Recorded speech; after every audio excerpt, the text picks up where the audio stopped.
New South Wales government will be considering making safety improvements to Penrith Beach after a man drowned there on Boxing Day. Seti Tuaopepe was paddleboarding when he failed to surface after helping his children swim above the water. His body was recovered later that evening. The state opposition is calling for a more culturally appropriate swimming safety campaign directed at the region's multicultural community. Relatives of the 35-year-old father have remembered him as dedicated to his family and cherished the life he had with his kids. Joining me live now is Laurie Lawrence, founder of the Laurie Lawrence Swim School. Thank you so much for joining us. Unfortunately, we're hearing such devastating news about so many drownings over this Christmas period. Laurie, how are you going with this news? Oh, it's dreadful coming through. I mean, the effect it has on families is just absolutely devastating. And particularly over the Christmas period when people are out there enjoying the water and being there with their family. It's just dreadful. It affects not only the families, but communities that they live in. So drowning is a huge issue in Australia. It prides itself on being one of the great nations, swimming nations of the world. Here's a little 1-year-old, just turned 1, showing how it's possible to dive in at even an early age with a mother. And then I think a mother swims her over to the side of the pool. But it's all about trying to teach children at a very early age respect for the water and independence in the water. If we can teach these two things as the young kids get older, you can see this young girl here now, beautiful, learning the skills of backstroke swimming. So swimming's got so many exciting things for young kids, and I think it's probably one of the best Christmas presents any grandparent or parent could give their child. Instead of give them toys, give them the joy of learning to swim, because it's the only sport that can save a life.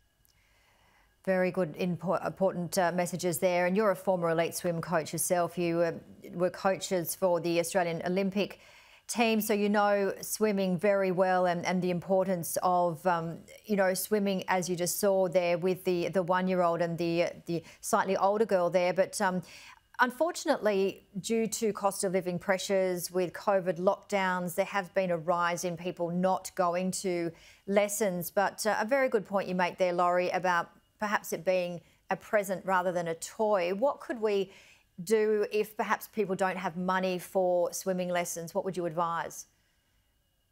The best advice I can give is children can only learn to swim if they get into the water.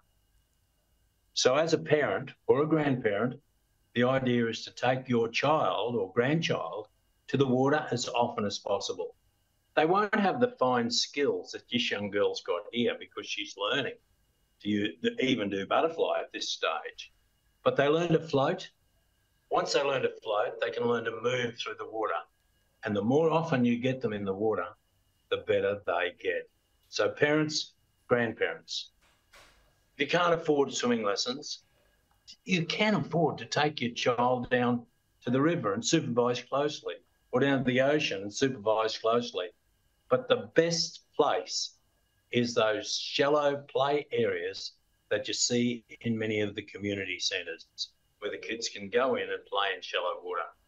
And if you do that regularly, your child will learn. They won't have a Dawn Fraser technique or Emma McKeon or Kaylee McEwen. They won't have that sort of technique, but they will be able to move through the water and be safer and enjoy the water so much more. Laurie, we would love your advice as well, please. It's obviously the beaches that people are going to be heading to cool down and have fun, pools as well. But unfortunately, we've heard some tragic news with, the devastation of wild weather and, people getting stuck in stormwater drains and situations and, of course, dams. There are so many areas where people can be affected by water and, unfortunately, fatalities and accidents can occur. What would you advise people in those situations?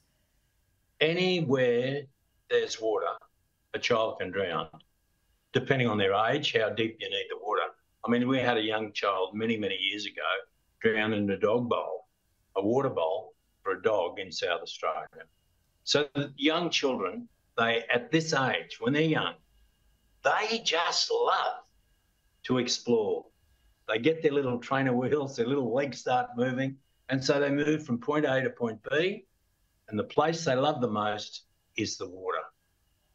They love to be in the water, they love to be underwater, they love to play with water, and it's so, so good. When you stimulate them, it's the only place where a full immersion stimulates all the senses of the body, and particularly for young babies. I mean, if you get your baby taught to swim early, Professor Robin Jorgensen has shown by a longitudinal study that kids learn, it builds their social, emotional, physical, and intellectual capital. They're smarter, they're better coordinated, and they're safer. And they're healthier too, Janie. We love having you on the show here, Laurie, and great advice as always. And we wish everybody a very safe summer. And thank you so much for your time. We'll talk to you again soon. And happy 2024 to you and your loved ones.